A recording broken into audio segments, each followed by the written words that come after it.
Shweta, to begin with, if you could introduce yourself, Yeah, sure. talk about who you are as a person, where do you come from, what work you've done, and what inspires you to do what you're doing. That will help us. Hello, everybody. So, I started my career in a service based startup known as Nine Leaves. I am pretty sure people might have not even heard about it. So, yeah, from there, I started my career as a QA, and then I hopped on to Big Basket, and then now I'm continuing in Grow. Apart from being a QA, I think I've always wanted to be more than what I am. And it has not just been a thing for me for some years, but I've always been like this since my childhood days. I've always wanted to be the all rounder of my batch, of my class. I mean, it is very weird, but I've never found it very difficult to be there. I've always believed that if I want to do something and if I can dream about it, I can also make it happen. Probably not in 5 or 10 minutes, but sure in 5-10 days, or probably in 5-10 years. If I can at least dream about it, I can of course make it happen. I don't think it is that difficult. There's this thing my father had always taught me, that either you can be a follower or a driver, and your choices define you and who you are today and where will you be tomorrow. So to be here in QA, I think I've just been a good criticizer or a critic, if that is a term. More than that, I think I don't always want to see the happy flow in everything. Deep in my mind, I know that there are always loopholes and there are some gaps in everything that we do or that exist right now in place. That has actually motivated me to go across, go through all the applications that we have, or just day to day life thinking. And I think that has motivated me to be a QA, or not just a QA. Using the term QA would be very misleading. We are more than that. Even if we are a software developer, I am sure we are more than that. It is how we brand ourselves. So yes, that is there, and I've always been a giver. That is a very red flag, I know, but I am very much a giver. So back in 2016, I co-founded this NGO with my roommate, and we wanted to sponsor kids for their education, all the orphan kids back in Dehradun. So we still run that, and I do that from here. So apart from being a QA on Mondays to Fridays, I also do this work on weekends or whenever Wow. I get time. Okay, good. So many pointers. Some of them I've forgotten to check back on, but I will start with something that's also close to me. And when you spoke of this part, right, envisioning something, dreaming about something, manifesting something, and then that actually happens. So, do you have like any example that you would want to share? This happened, and you knew that this something like this can happen if I work towards Yes, this. yes. I think it is happening right now over here. Okay. I've always wanted to speak about what I've done, to guide people or to let them know how they can go about it, or at least how they can, whatever they can do to achieve it. I've always wanted to be that person, and I think I am here right now. I've been in other events as well. It is not just about dreaming or manifesting. I think it is also very much about you doing something about it. So until and unless you take the step one, moving out of your comfort zone, I don't think I'm sorry, I'm really sorry, I might sound rude, but I don't think it is going to happen just like that. Do you think when you envision something or manifest something, your actions automatically start towards that? You don't have to explicitly put in efforts to make it happen. No, I don't think that is true. You have to explicitly make efforts towards it. You have to, if you're hungry and if you want to eat something, so you'll have to go and cook it. But would your brain not get you to do it? No, I think I'll have to train my brain. Okay. That is who I am as a person. Okay. Might not be the same for people here, sitting here or outside the room, but that is how I function. God. Have you seen it helping you any way in software testing on the work you do? Yes, sure. I think the more I push myself, the better results I get out of it. And if you ask me on a daily basis, when I see UIs and I test all the functional flows, gives me an idea of, okay, yes, this might happen in a very different way in some other application. So why not think about it in the same way here too? Okay, going back, you born and brought up in Kolkata. Kolkata. Yes. And you mentioned about Dehradun in between. Yes. So I moved out of Kolkata right after I was done with my 10th boards. Okay. I've always wanted to be out of my comfort zone. Okay. I think if there is that fire in you, it helps you in going above and beyond. Okay. So that So, yeah. moving out of Kolkata to Dehradun was that an individual step or a family step? That was an individual step. There is one more place in between, that is Vishakhapatnam. Okay. So from Kolkata you came to Visakhapatnam Yes. and then back And to then to Dehradun. Okay. How was this journey? What did you do? Like every other geeky or nerdy student, I wanted to pursue my IIT JEE dream there. Okay. And Not Kota. no, not I'm from Kota. Rajasthan, so I have to talk about Rajasthan. But yes, please. So I heard about this boarding school that was Sri Chaitanya Okay. in Vishakhapatnam. I can see some people. I know. I've been through that.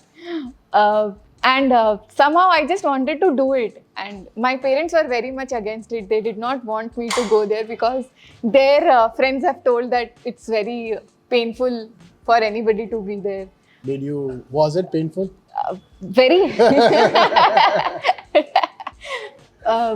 I mean, I am very thankful to that place also because it has given me a different perspective of life. Living under one roof and then going down for your studies. So we used to live on the third floor. Second floor was our classrooms and first floor was our mess. Oh, the residence is on third floor. Yes. Class is on second floor. Yes. Food is on first Yes. floor. So 2 years of my life in one building. Oh, wow. That is what. Oh, they don't allow you to go out. No, until and unless your parents are here. Okay. Especially for women students over there. They How don't big allow a facility? some 600 to 700 people. Okay. If I remember precisely, third, fourth floor was where we used to live. Second floor our classrooms, first room, and then ground floor was as usual. Parking. Basic, yes. Parking and Bangalore everything. land use to the best. So, did you? Okay, I'll go back to that manifest or envision part of it. Did you envision that you will be, be able to get into an IIT, and that's why taking this step was important? Yes, I did. And it's okay. I think sometimes dreams don't come true and they lead you to a different path where I think things work in probably a better way. Would there be regret of choosing that? No, No regrets. no regrets. Okay. There would have been regrets if I would have not tried Okay. to yeah. pursue that. Yeah. But yeah, I've given that a shot and it did not work out. And I'm not sad about it. Okay. I am where I am today. Good. So then, Dehradun happened. Which standard? Like after school? After my 12th, I moved to Dehradun for my BTech. Okay. And even there, I chose a very different stream. I was pursuing computer science, but with a specialization in oil and gas informatics. Oh, UPES. Yes. Oh, yeah. In 2011, I think the university was getting set up. 2010, 11. Yes. And they had an office in Jodhpur as well, like too far away. And I had also filled the application for it, but then I thought petrol might get over in a few years. Why take that stress? So yeah, you joined the UPS. Yes. Which year was this? That was 2015. Okay. And how did that go? That was great. I think there I was thinking that I might be pursuing petrol somewhere in the field job in those rigs. But then even I did not want to do that. I did an internship. I did a couple of internships and I realized that I cannot do this. I don't want to probably do this. If you ask me honestly, I did not know about QA until third year of None BTech. of us. Nobody does. I did not even know something like that even exists. Same. Nobody does. I was just criticizing Myntra every day, sending them mails that this is broken in your application. This We were is not working. testing Myntra at that time. No, I was not testing Myntra. I was impulsively shopping on Myntra and I used to come across things. So today we test Myntra. So I hope Okay. you don't go through that experience today as well. Sometimes I'll do. That's a different team testing it. That's not on us, that's on the developer, I guess. Yeah, everybody. Except us, everybody else. So yeah, I think that is when I realized that I really like to criticize people's works. Okay. I really like to find the gaps that are there that can be there. And I aggressively started exploiting all the applications. I was Googling about tools of what are the tools that I can probably use to even see their API calls maybe. This is while you're still in college. Yes. And all Other of people that. enjoy. You test. Even I did. I maintained a balance.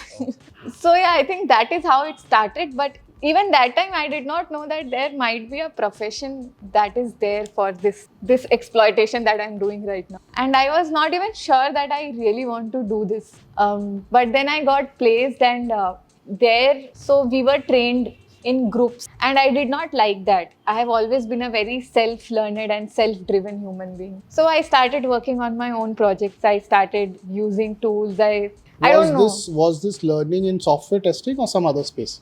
Software testing. Software testing. Yes. Yes. This is in Bangalore. Yes. Yes. Okay, so from this company came there to hire you people from UPS. Yes. is Yes. it? Yes. So it was a campus placement. Okay. But then when you were interviewing, did you know that this is for a software testing role? No. No.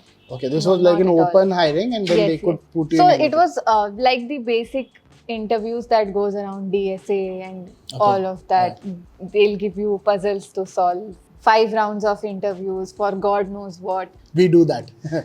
So yeah, as hiring team, I think one of the reasons why people do that, and especially in colleges, is to filter out faster. Like if you do a group discussion, you can filter out a lot of people faster and pick those who are thinking faster and are able to communicate easily and all those things.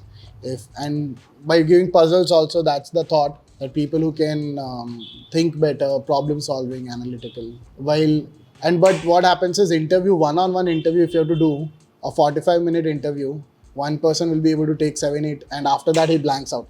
He blanks out after 3 interviews, but he has to keep on doing that. Plus, I think back in college, we were not that confident, or I mean, I used to get so much of jitters even while speaking a word. So, yeah, I think GDs and all made sense. Yeah. Okay, great. So you did that and you joined the first company, and then they Yes. told you that you will now be a software tester. How Yes, was that? and that is how when I knew that, okay, the exploitation that I was doing back in college has a name.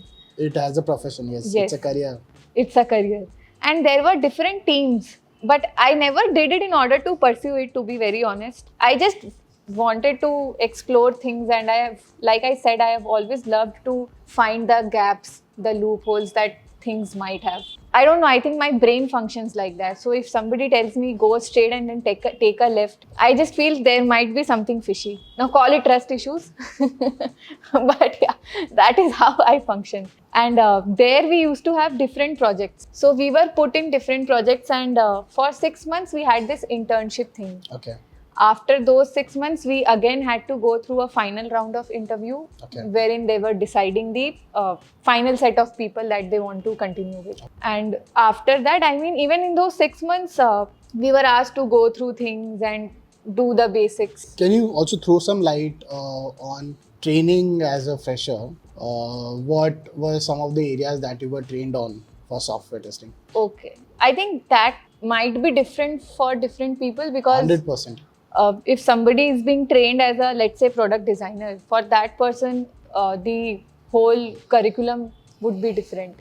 We were not trained specifically for anything. Okay. It was a general training session, and we were not even asked to sit for some 5, 6 or 8 hours to go through PPTs and all of that. We were just told to, just do this, and then we'll assign you projects after 6 months. So it was more like assignment-driven testing, Yes. learning. Learning. So yes. they gave you some assignments to work on. Everybody worked on those Yes. assignments. There could have been 1 or 2 other senior team members who would help. Yes, And there say, was this someone is to mentor. Not like this is like that. Yes. And it went on for 6 months. It went on for 6 months. And then they passed you guys on to Projects. So what was the first project you started testing? I think if I remember, it was a website, Okay. and there's this group Vadvani. Okay. So that was my very, very, very first project, and I used to test their website. But for some reason, I was not very satisfied. I mean, I wanted more to explore. And then they also had their Android application, iOS application, and that is when I liked it. I mean, with application, you can do so much more. Correct. There are just so many things to see and to do there. So that is how it started for me. So now, that we've spoken about our learnings, first job as a software tester, what made you exit that company and say that, I've learned enough or I've done enough? So for me, it has never been like that. I have learned enough. Okay. Like, I personally, I'm not a person who is a know-it-all. I think there is always something to learn, there is always something to do, and that is Okay. what made me exit. I wanted to explore more. I didn't want to get comfortable in one single place. Okay. That was my sole reason. Got it. Any challenges that you face as a software tester, bigger ones, like, something that also made you feel, is this the right path I am on? Where my guess is, my assumption is, a lot of testers might feel that in their journeys, may not be early, but there comes a point where they start thinking, was this the right decision for me? Should I continue to be on this path? Should I change paths now? Have you went through any such area? No, not exactly. Not yet. Not yet. But if you ask me, yes, on a daily basis, I do ask myself, what am I doing and how far do I want to go? That is then again my personal issue. But as a software tester, I think the bigger challenge that we face, all of us do, this might be very common. We are very underrated in our profile. We are very underrated. We are seen as the gatekeepers and not the owners. That is somewhat hurtful also, I feel, for each one of us.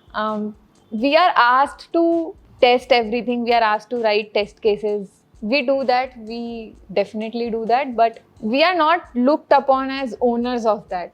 Ultimately, the ownership comes to us when there is some production issue. Why do you think has that happened? I think that is purely on the branding that has been done overall in all of the platforms for QAs and STech. So maybe I might be wrong. So this is right. I'm sure most people here would have someday, felt that happening. But for example, in a company like Mulya, where everybody is a software tester, it cannot happen. Everybody is at the same place. But when you're in a company where you have devs and tests and everybody, and you see preferential treatment for one of them, say it may not be a direct preferential treatment, could be in terms of salaries, job hikes, job security, all of those. So it is visible, while it might be hushed, but it is visible. And I think in a lot of, I'm sure on Twitter, LinkedIn, everywhere, people keep talking about how quality assurance is everybody's responsibility.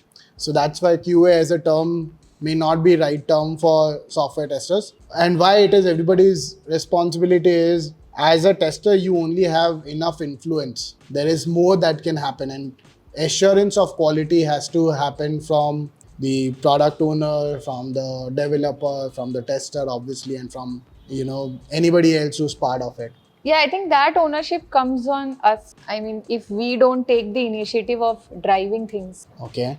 and showing all those leadership skills and everything. So some part of it is where testers are also responsible. Yes, They're of not course they done are. that. Yes, yes. And that's why this is the situation what it is. I mean, if being looked upon as the gatekeepers, we can change that narrative to owners as well. That is on us. And I think within testing also, let's say, see, there are three stages. Functional testing, which a lot of people call manual testing as well. And then there's automation, and then there is dev. And I think within dev also, front end and somebody who can do back end, who can then do maybe DevOps, those hierarchies. But you will see that within testing, which is functional testers and SDETs as well, somebody who has now learned how to code and has become an SDET very seldom gives enough seriousness to functional testing then. Now he also feels that he has evolved to the next level where he doesn't need to care enough about the functional testing part of it. Yes. Have you seen that happen? I think that is very subjective and very common as well. If you ask me, I'm so sorry, I might sound rude again, but coding is tester, not that's- the end of the world. Yes. Or being anything is not the end of the world. That is what I feel. Tomorrow I might not code or I might not do functional testing as well.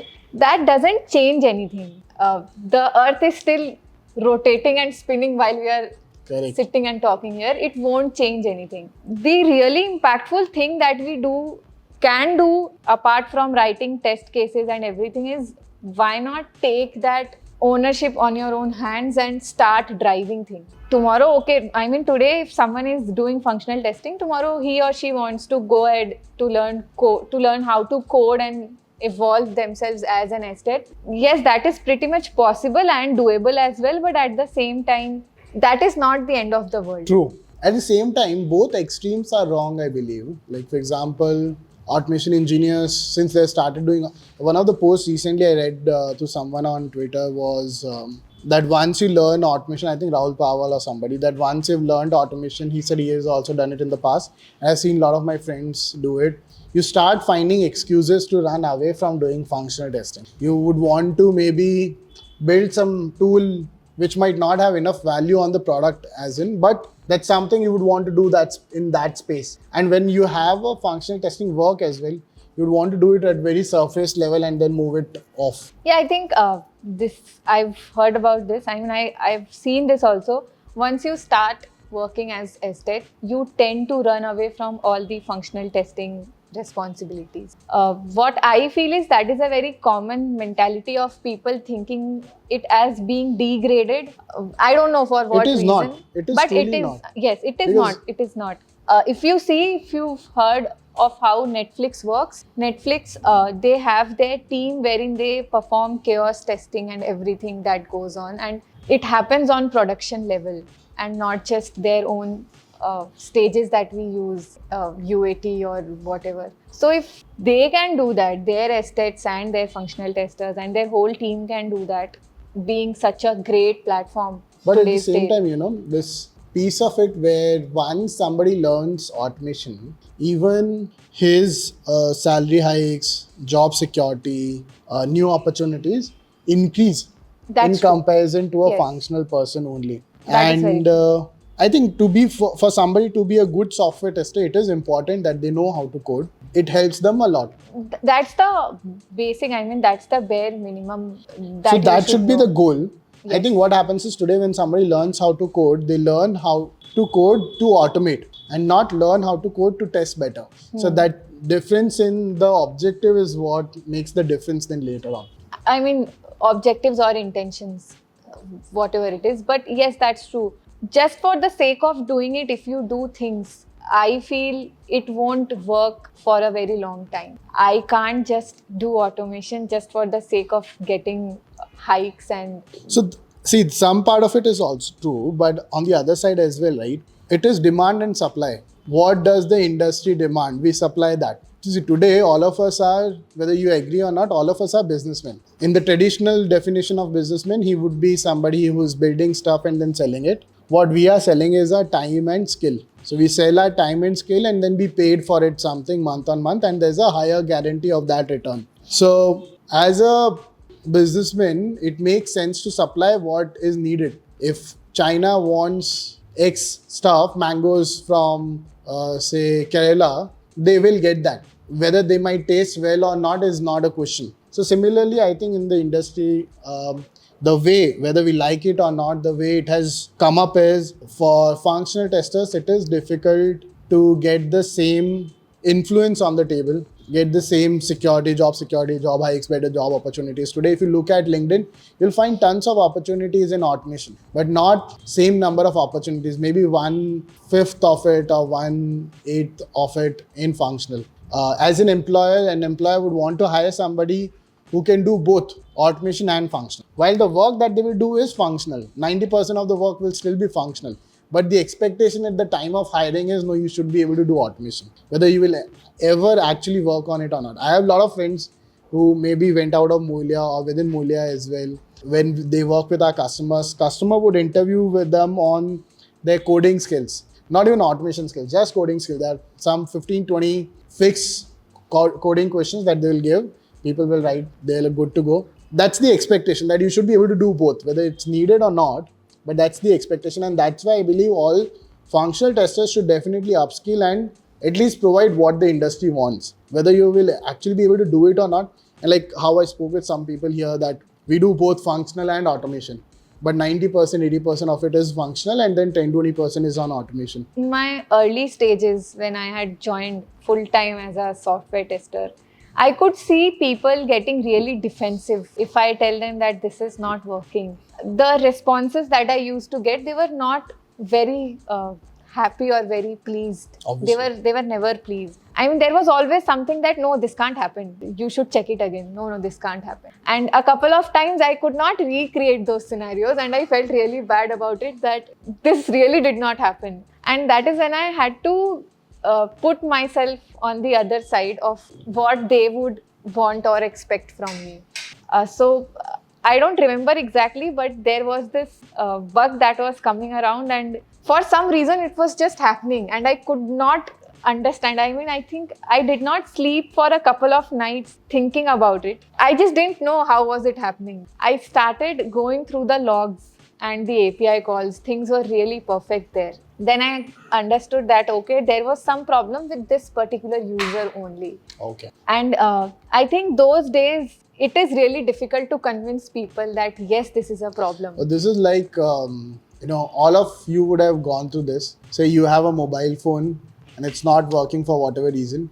You go to the shop and it starts working there. You come back, it's not working. You go back to the shop, it works. So you should just stay at the shop and then. So yeah, that happens. And one more thing that I think Rahul or somebody else wrote about was, which actually stuck with me, is the emotional pressure part of it. Software testing is a emotion heavy work. You have to constantly in a fight mode. Yeah, and more than that, you will have to constantly see that one set of UI every day. No, that is okay, but you invest yourself a lot. So I initially in my career I spoke about something called, in software testing you have two types of pathways. Either you can be adventurous and then go against the seas, jump, have fun. But that's adventurous. That has both. You can die as well. And on the other side, there's the happy, easy path, which is the peaceful retirement life, where you do the bare minimum work, no fights, no nothing. Everybody's happy, and then things still go on. Yes. I mean, in life, you will see that. Let's say you're testing a product. For first 3 months, focus on it a lot. Like give your 110, fight for every bug you find, and then the other 3 months where you don't do enough, product will still go out and it will have the same response from your owners and everybody. So obviously there will be more issues that will go out, and then there will be a different fight mode that will have to come up in future. But those are the two types of lives possible. But in the adventurous life, where you invest yourself in the work you do, it takes a toll. Yes, it does. I mean, if you see, I think it is very common within our teams itself. You can either be the adventurous one, like you've mentioned, just go against everything and no, this is not working and I will not accept it. Or you can rather be, yes, I am okay with it, and that actually helps you building relationships also with people. But I am someone who believes I am not going to my workplace to make friends. I am sorry. Oh wow, very strong. I am very strong-headed and very strong opinionated. I am here to work, and if my work demands finding the loopholes, I will do that. It's okay to maintain relationships that are one part of your work, but it is also very much expected for you to do your work loyally. So I am that loyal employee who does everything to find bugs or the gaps, and then I don't mind going against the sea. That makes me different from people. That is what I believe in. I think again, the diplomacy side of it, both sides have equal weightage. Yes, it does. And as you said, that sometimes not being aggressive also helps build relationship where, and see, finally it is, all of us are human beings. A lot of times we have been defensive as well. When you said you did not find it, now you know that day you were not in the mood to work, but you would still defend it. No, I cannot find every bug there is, right? So it is there for both sides, but how you handle and what words you use becomes really important. So for example, I remember very early on in one of my first projects, the team lead I had, there were problems. Obviously every day some scrum discussion was going on, but he would use the right words and the right justification for it. So if you have the right sentences, whenever a problem starts, it actually makes sense for everybody else. But if you were right, but still you do not know the right words, the right sentence to use, things are perceived in a way where it makes, that, okay, no, you were actually wrong. And you have to accept it at that point.